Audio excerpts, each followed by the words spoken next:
There have been a couple of good-looking announcements out from Gunsynd this week. Hamish Harris joins us to tell us more. Hamish, good morning to you. Good morning. So Bear Twit and Barb, news out from both of those. Why don't you start with whichever one you want?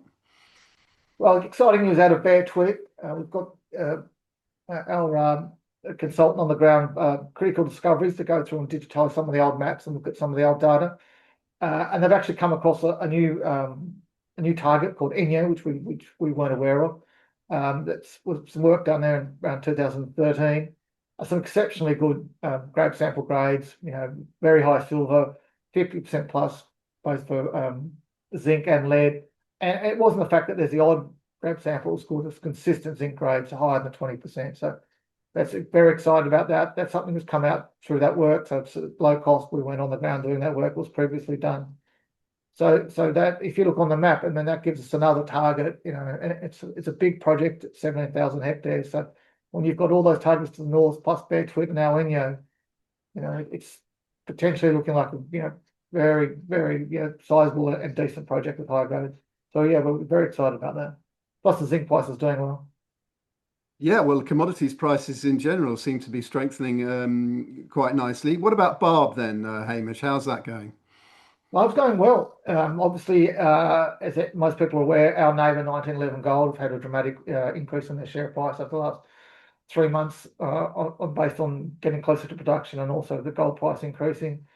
The grades we got there from the grab samples were decent. It's about what we expect, probably even a bit better. You can see from both 1911 Gold and the Madsen mine further down the same gold province, that the grades typically get better at depth. So, and they're underground mines. So yeah, no, and you can see from the map we put on the RNS, you can see the trend where the gold is. So yeah, very encouraging. And the good thing about Barb is you can drill there in winter. It's not like some of the northern projects.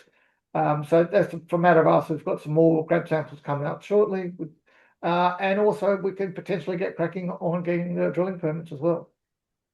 So that's good to hear. So there's going to be some news flow from Barb then. What about Bear Twit? Going back to that, is there going to be news coming out on Bear Twit? Yeah, absolutely. Bear Twit's slightly different. The fact that it's a shorter season due to the being so far north, and there's probably more work to be done there. Barb can probably drill a lot quicker. And talking of potentially being able to drill quicker. The other one, which we haven't really talked much about, but we're quite excited about, which has only just floated, is the St. Sophie project in Richmond Hill Resources. Now that's in Quebec. Obviously the copper price is going extremely well. The St. Sophie project, which Gunsynd's got quite a decent exposure to in terms of the number of shares we have, that's got some extremely high grade copper samples that all across the project. As it's like Bear Twit, there's not just one or two high grade samples. We've got bulk samples over 30%. We've got a couple of individual samples over 50%. And that, like Barb, that can potentially get drilled reasonably quickly too. But it's even potentially next year. I mean, it's a matter of getting the drilling permits. But the good thing about that part of Quebec, won't have First Nations issues. So there is potential, I would say definitely, but there's definitely potential to drill 2 projects next year. Yeah, it was good to see the Richmond Hill listing getting away recently. Just remind us of the exact relationship between Gunsynd and Richmond Hill. Gunsynd's got a decent shareholding. It's like worth a couple $100,000, I think, 3% of. Right. So any uplift in Richmond Hill, you'll feel the benefits too at Gunsynd. Yeah, well, given our market cap, it's a meaningful stake for us. So we've obviously divested all our listed shares.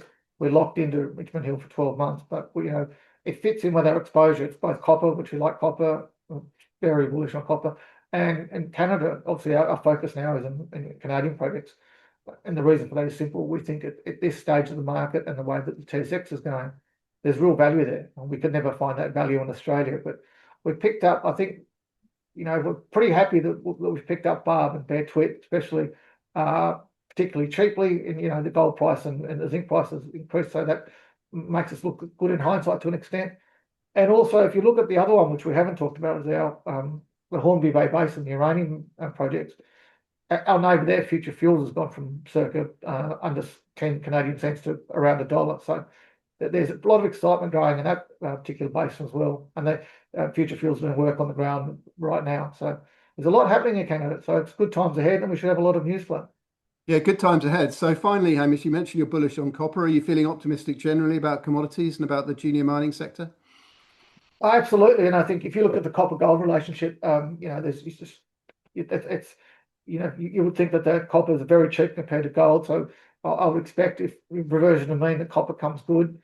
So we are very keen, especially on copper, to a large extent. But look at the current gold price, producers are making money hand over fist. So it's we are like most people, I think, are pretty optimistic on commodities. Well, we look forward to watching lots of progress taking place from Gunsynd and Richmond Hill in the coming months. Thanks very much for joining us today, Hamish. Thanks very much. It's been a tough few years, but hopefully it looks like the market's turned a corner. Yeah, fingers crossed.